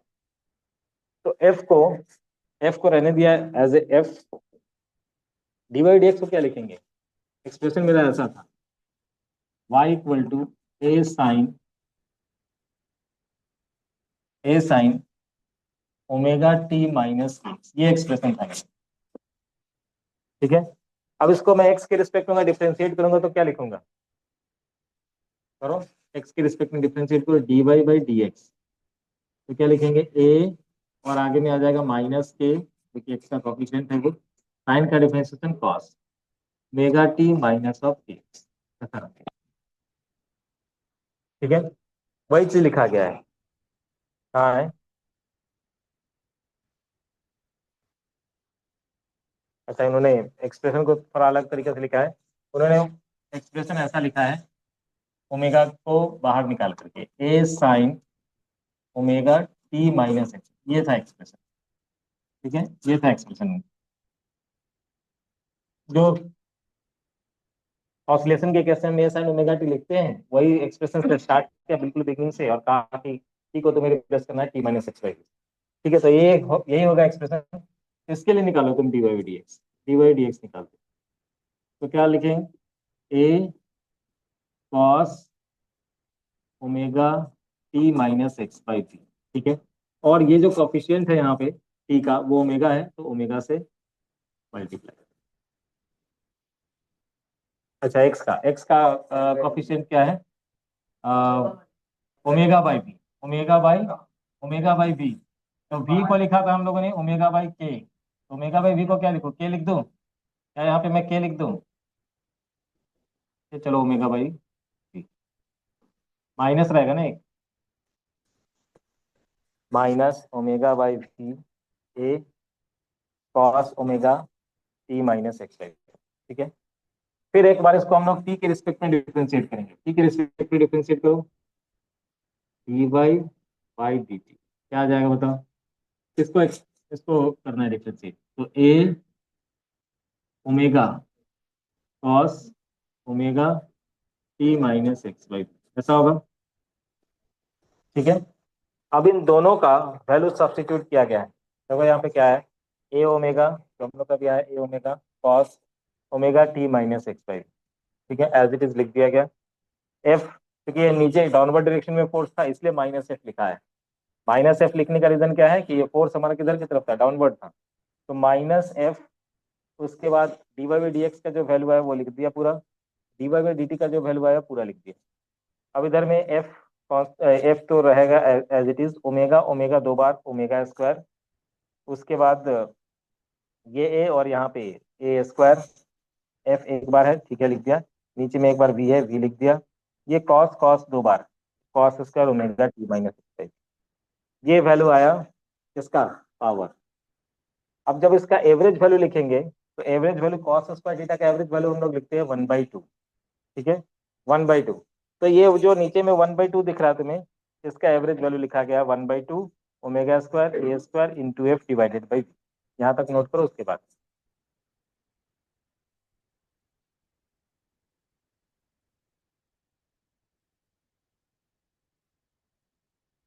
देखो, power along the string in sine wave, power along the string in sine wave,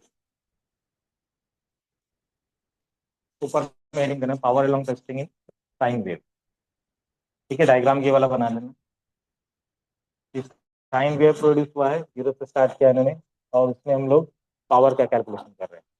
तो जो एक्सप्रेशन हम लोग लेके चल रहे हैं वाई वाई हमारा ये है, y equal to A sine omega T minus, ठीक है। यहाँ पे लिखा भी है वाई, इसको लेके चल रहे हैं। नेट फोर्स हम लोग किधर की तरफ दिखाएंगे, तो ऐसे एंगल थीटा पे दिखाया है, ऐसे ये थीटा पे है, ठीक है। तो नेट इधर की तरफ हो जाएगा एफ साइन थीटा, ये वाला तो कैंसिल होने वाला है first। तो नेट फोर्स डाउनवर्ड डायरेक्शन में एफ साइन थीटा, डाउनवर्ड है इसलिए माइनस एफ साइन थीटा, ये दिखाया गया, ठीक है। और since angle is very small, तो sine theta is approximately equal to theta, तो इक्वल टू या approximately minus F tan theta, और tan थीटा को लिख दिया गया है D Y by D X. क्या हुआ, हेलो, कान के नीचे लगेगा ना, अभी फोटो मिल जाएगा, चलो लिखो, दिखाई नहीं दे रहा है, आगे की तरफ बैठो, जिसको प्रॉब्लम है आगे की नहीं बैठते हो फिर। हाँ, इतने ही था।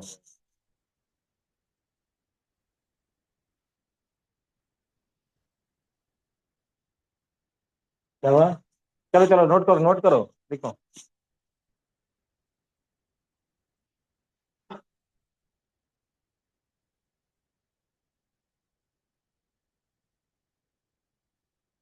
तुम्हें इसका चिंता क्यों है, कौन है, अपना काम करो ना तुम।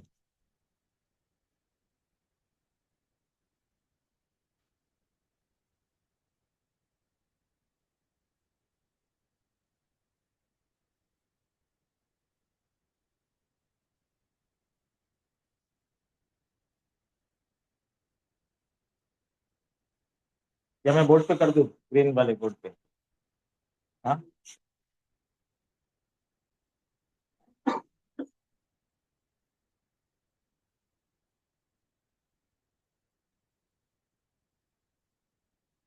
क्या करने यहाँ से लिया था, इंस्टेंट पे फोर्स को दिखा रहे हैं, ये एंगल थीटा है,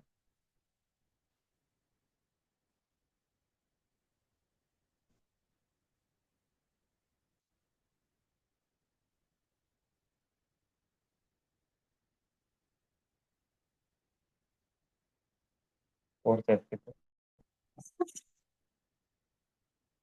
पहले हम लोगों ने एफ नेट लिखा minus of F sine theta, angle छोटा है इसलिए minus of F sine theta, theta is very small,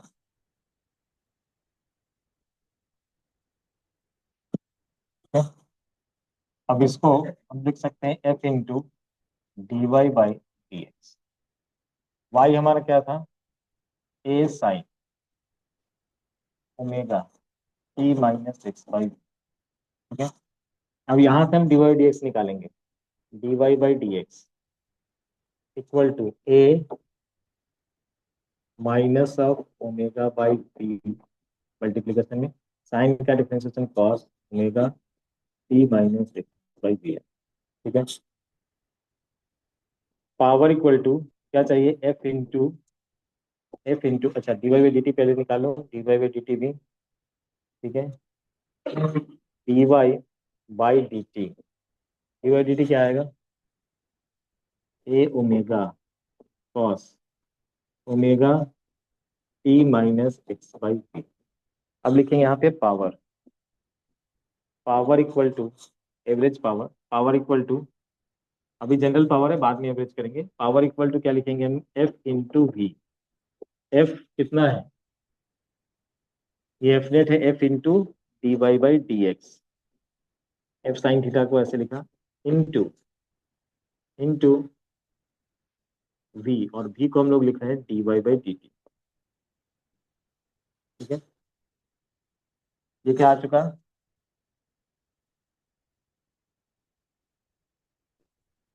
F into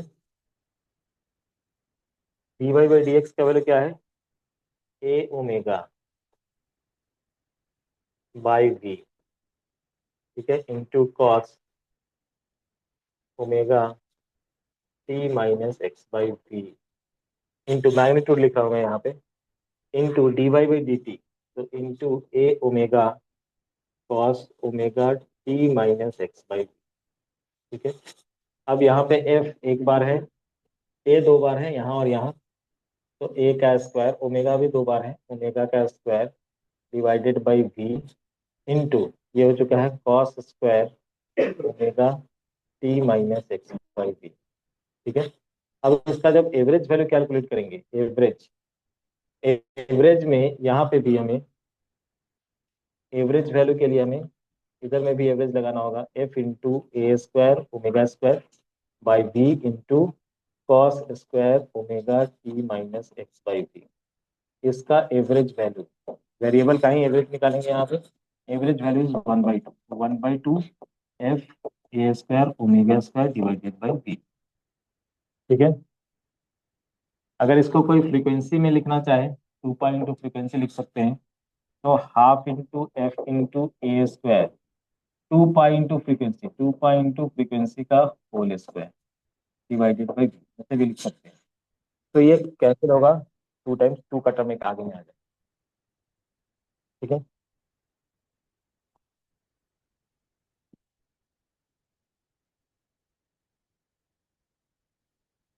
क्योंकि ये डेरिवेशन तुम्हें बाकी जगह पे नहीं मिलेगा, मैं दिखा दूंगा, बाकी सब जगह पे सीधा रिजल्ट लिख देते हैं कि ये ऐसे ऐसे डिपेंड करता है।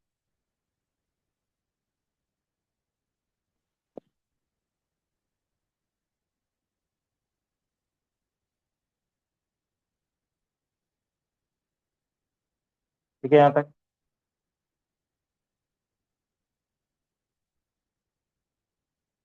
ठीक है, सिंप्लीफाई कर ही दो थोड़ा और। F into A square 4 pi square F square divided by 2 है, कैंसिल होकर के 2 pi square F square divided by भी रहेगा। ठीक है, अभी और भी चेंज करना है इसमें।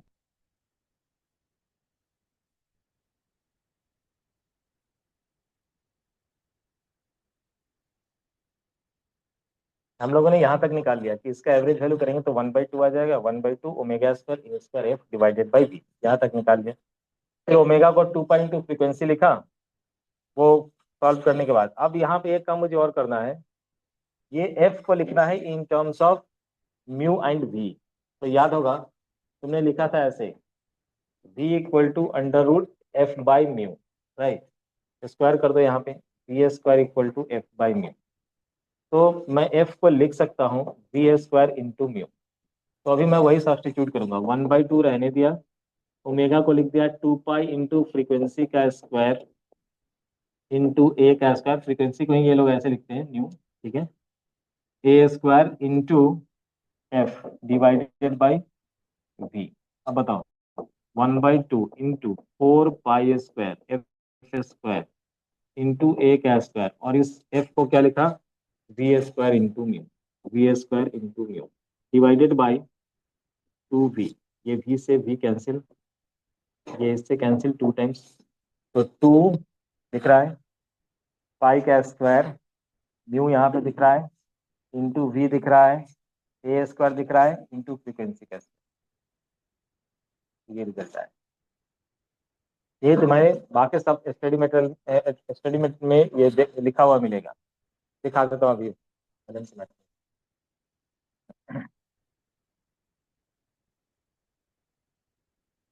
ठीक है, लेकिन यहाँ से तुम ऑरिजिन तक पहुंच नहीं पाते। अभी तुम्हारा क्लियर है कि फोर्स आया, फोर्स के बाद एफ इंटू वी करके ही इसको डिराइव किया गया है। तो अगर कभी फॉर्मूला भूल गए तो निकाल भी सकते हैं।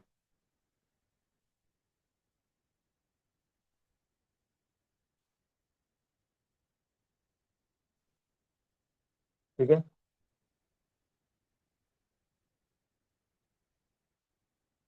बताओ इसको। हम्म, यही बचा 2 pi square mu into v into ए स्क्वायर इंटू फ्रीक्वेंसी का स्क्वायर, ये का स्क्वायर,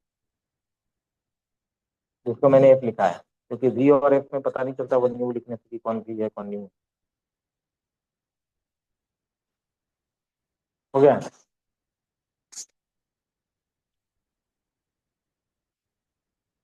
आगे बढ़े।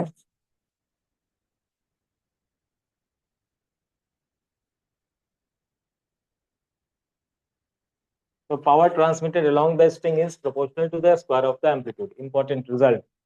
Power transmitted along the string is proportional to square of amplitude. Amplitude के स्क्वायर के प्रोपोर्शनल होगा, and square of the frequency of the wave लिखो। Power transmitted किसके प्रोपोर्शनल है, देखो उसी के ऊपर डायरेक्ट क्वेश्चन पूछ दिया है इन्होंने। पावर का रेशियो पूछा है, एम्पलीट्यूड दे रखा था।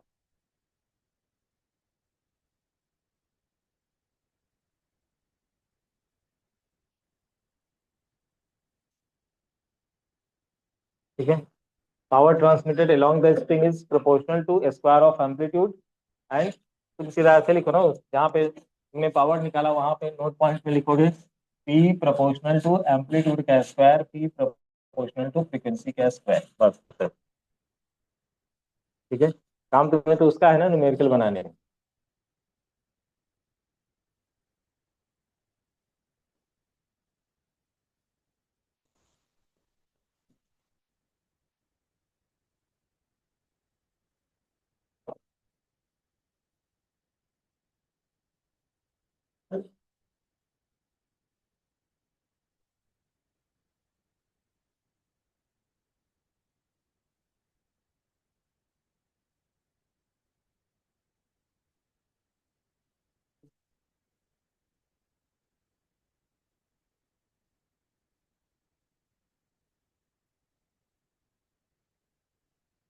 ये तो बता दिया ना ये सब,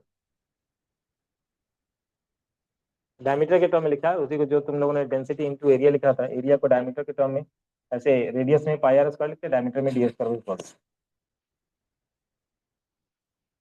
यहाँ पे देखो इंटेंसिटी और सीधा लिख दिया, ये कहाँ से आया नहीं आया कुछ अता पता नहीं। ठीक है, इंटेंसिटी हम लोग कैसे लिखते हैं, पावर डिवाइडेड बाई एरिया। ठीक है, तो पावर डिवाइडेड बाई एरिया करेंगे तो इंटेंसिटी का टर्म निकल के आएगा। ठीक है, तो वो प्रोपोर्शनल है डब्ल्यू स्क्वायर इंटू ए स्क्वायर इंटेंसिटी। ठीक है, अब सीधा इन्होंने लिख दिया, ये कहाँ से आया पता नहीं। ठीक है, यहाँ पे इंटेंसिटी ऑफ हर जगह पे ये लिख रहे हैं। ठीक है, 2 pi square N square a square, और किसी को याद ही नहीं रहता, मुझे आज तक तो याद नहीं भाई। ठीक है, मैं उससे अच्छा निकाल लेता हूँ।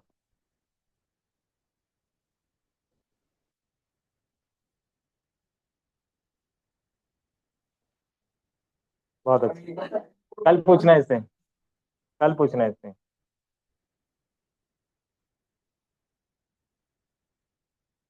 कल छुट्टी है, अच्छा एक वीक बाद तो और गैप हो चुका होगा। ठीक है, ये देखो वही सब क्वेश्चन दिया है इन्होंने, जो एससी वर्मा में था वही सब क्वेश्चन यहाँ पे भी है। यही क्वेश्चन था ना, सेम टू सेम क्वेश्चन है। ठीक है, ये एक्स डिस्टेंस पे निकालने वाला है क्वेश्चन, ये सब बनेगा अब तुम लोग से ये सब, मतलब बिगनर बॉक्स 2 का भी हो चुका है। ठीक है,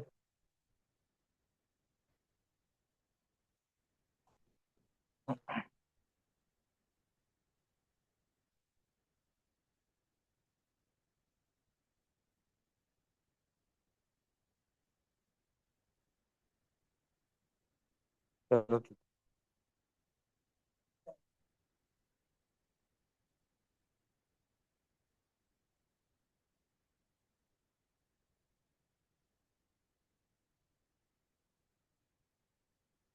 इंटरफ्रेंस एंड सुपरपोजिशन प्रिंसिपल शुरू हो रहा है इधर।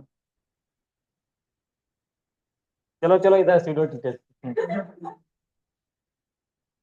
सीडो टीचर, किसका सीडो टीचर? अच्छा।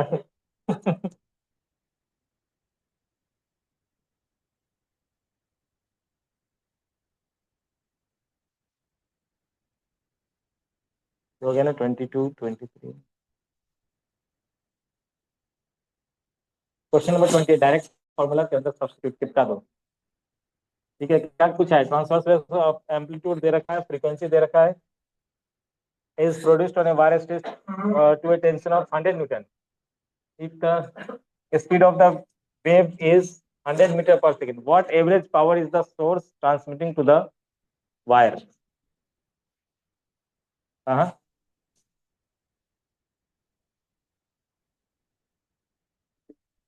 उसके बाद वाला भी करना है 29 भी।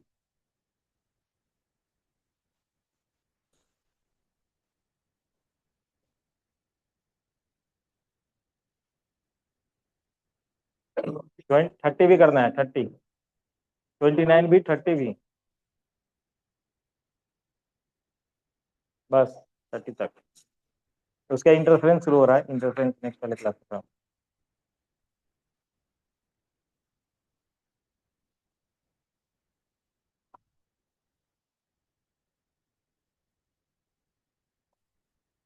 नेक्स्ट वाला क्लास बहुत इंपॉर्टेंट है, इसके बाद वाला। हाँ, इसके बाद वाला जो क्लास है वो बहुत, क्योंकि उसी में सुपर पोजिशन पे शुरू होगा। ठीक है, बहुत इंपॉर्टेंट। हाँ हाँ, ट्यूजडे होगा।